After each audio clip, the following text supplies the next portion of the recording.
Mine, I don't know if it's a question or a comment, but I need a response.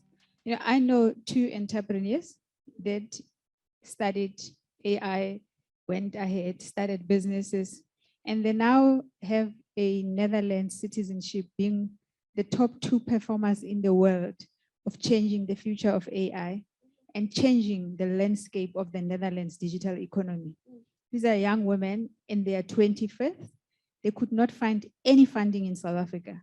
It's not an old story. It's like 2 years now that they live in the Netherlands. They were imported for just their skills and what they could say on AI and what they could produce.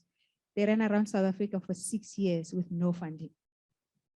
And now the world is telling us those girls are going to change the world in AI.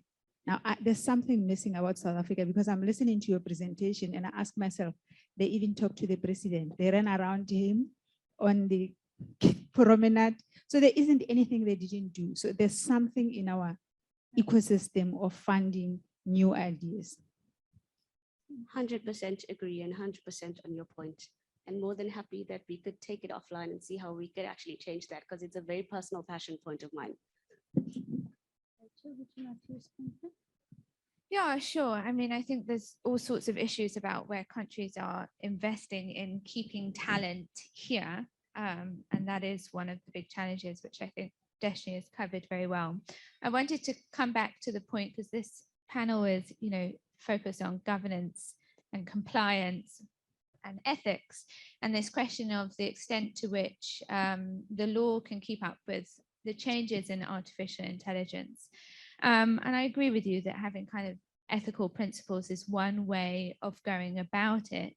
And that's why ethical principles have become and are so prominent, that they are not enforceable.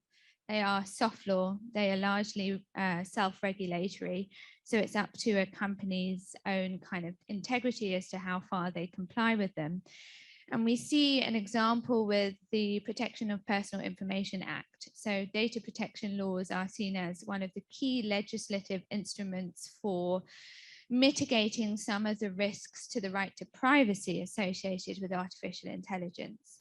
But what has happened is that data science has become so sophisticated that even information that has been de-identified, so POPIA and data protection laws would say, to mitigate, to safeguard against any threats to the right to privacy, de-identify any information that you want to use within data sets that you combine and then use to train AI algorithms. But data science has progressed so far from this point that it's almost impossible to de-identify to the degree that a data set can never have information that will at some point can be re-identifying, can re-identify somebody when linked to other data sets. So I think that's an example of where the law cannot keep up with particular AI issues and why this is such a critical space. Another one is the regulation of social media. So social media says, well, we're not a media company, so we are not regulated by codes of conduct for journalists or for media houses. We are but a platform. But of course, they perform various roles in terms of content moderation that's often algorithmically coded, which can have hugely harmful impacts and effects. So for me, we do have to stick to principles, but we have to look at how principles, and we have to look at what are the values at risk, and that's what the principles seek to protect. And the values at risk change depending on what part of the world you are in and what values are important to you. But we have to look at how are we, or can these principles be enforceable? And for me, and that this is partly because I am have a background in human rights give us systematized, codified, internationally agreed upon frameworks and standards and normative guidelines for how particular principles like the right to human dignity, which is what's at stake with AI threatening autonomy, or the right to privacy, or the right to freedom of expression, or the right to live in a healthy environment and have access to educational opportunities and the kind of skills you need to advance in society. How we take this set of legal and legally binding instruments, certainly in many African contexts where we have good constitutional frameworks, and embed them within these AI principles in order to craft something that is much more enforceable. So that's my kind of position on how we deal with the fact that AI is outrunning the law. But there's lots of interesting conceptual questions that we haven't got to yet. And I think that's where foresight comes in. What is the kind of technology we hope to be able to produce? And what is the challenges or the ethical challenges associated with that kind of technology? So, for example, within a rights-based context, we hope to be producing, apparently, and I don't know why, machines that are sentient, that have human-like sensibilities and have consciousness and can think and act for themselves. Now, once you produce these robots, and that is a huge part of the goal of the field of artificial intelligence, once these robots are active agents within our society, do they have human rights? Do they have robot rights? Do they have rights because they have sentience? These are some of the very big debates going on in the AI field now. Conversely, do they have responsibilities? Are they liable? This is the question we're dealing with smart cars. If a car runs over and hurts a human life, is the car liable, or is the designers of the car liable, or is the user and driver, the person who bought that car and took it on the road, liable? So these are the kinds of, I think, certainly in an African context where we don't have that many smart cars, or very few, I think, on the road, but these are the kind of foresight questions we need to be thinking with when we think about the extent to which our legal and regulatory frameworks are adequate for the types of challenges we may see in the future with AI. Thank you. I'm happy to kind of just respond to questions. But I think, let me just check, it was a nice flow of the conversation. I think that's important. Can we see if there's one more, there's a question, and then if you haven't said your bit, you can continue. Destiny, you can follow. I'm just mindful of the time that we allowed Johannes also to add his argument on the table. Question Thank you. from that side? Going back to the presentation, artificial intelligence readiness. What are the measuring index that you are using to say we are ready? Kenya is above another country, South Africa, we are in position 2. What are those measuring index? That is 1. 2, if I look at the AI from a layman's perspective, I will see it as a danger to the society. Now, I'm not talking like an academician, I'm talking like a person on the street, because you are coming with some technology which is going to replace my employment. You are coming with technology which is going to send people at home. How ready are we to safeguard the citizens from these technological developments which are coming? Thank you. Can I ask you to the response? Sure. So on the first point of the actual index, there is in the full report, it gives you exactly what elements are measured from country to country to show, and that's what I'd mentioned in the presentation. So there's 3 core sectors, which is the government itself, tools and frameworks, there's the technology that's developed in country, and then there's data and infrastructure. And from those 3 elements, there's they break it down into certain aspects that they look at. So the report itself, which I'm happy to share the link with, it's on the presentation, but I can share it with you afterwards, gives you an actual breakdown of what is measured country by country to get to that score. Then on the second part of perception that AI is actually going to take away from jobs, there was a point in time where people used horses and there were no cars. And when Henry Ford came in, they said, hey, this is a car. And people were like, that's not for me. And then eventually everybody had to have a car because you couldn't do without it. What happened to all the people that bred horses in stable hands? I imagine they had that same fear that this is going to take away my employment. This is going to take away my job. What is that? And then when you come into the context of the automobile industry, it's one of the biggest industries in South Africa at the moment. So I would say that there is definitely within the skills framework, but also in the earlier discussions we had on the generational gaps of adopting technology. It's very important to understand when we're doing inclusive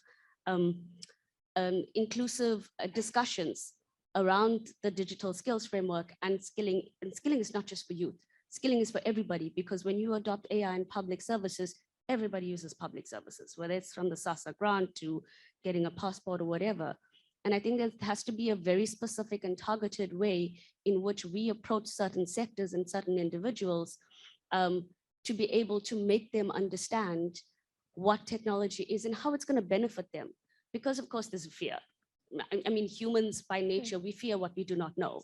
So I think that's a very important point and something that we need to take into account from a community perspective. The concept of Ubuntu, we don't leave anybody behind. Everyone's together. But then in doing that, we need to make sure that we approach targeted groups appropriately. So I hope that kind of answers, but I'll hand it to Rachel if she has any thoughts. Can I ask, can I just say what your focus, and then you can answer and then continue about 5 or so minutes? Sure. So, I mean, you were specifically focused on the legal and the regulatory framework around AI in Africa and South Africa. Yeah, I'm going to respond to this question though, because I think this is a great one. So I sort of don't believe that we should just all be forced to advance into the digital revolution. I think there's plenty of people that still use horses and choose to and live a happy and fulfilling life. And people should choose and have the right to decide whether they want to be part of the digital revolution. I find the fact that it is ubiquitous and being forced on everyone ethically and morally problematic. In terms of jobs, I think that's a very, very important point. I also don't concede the point that it's going to bring more job creation. I think that's an easy answer, and we haven't dealt adequately enough with the absolute disparities and inequalities with whose job is at risk, who's going to lose their jobs, and how easy for them is it to be reskilled.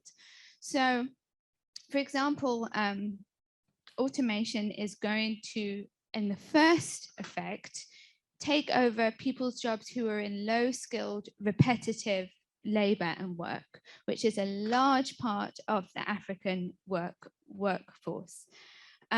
This also means there's less foreign investment in labor here, and it's going to have a massively disproportionate effect on the African countries. So where these new jobs are being created is where there are advanced digital skills, which is not necessarily here at the moment.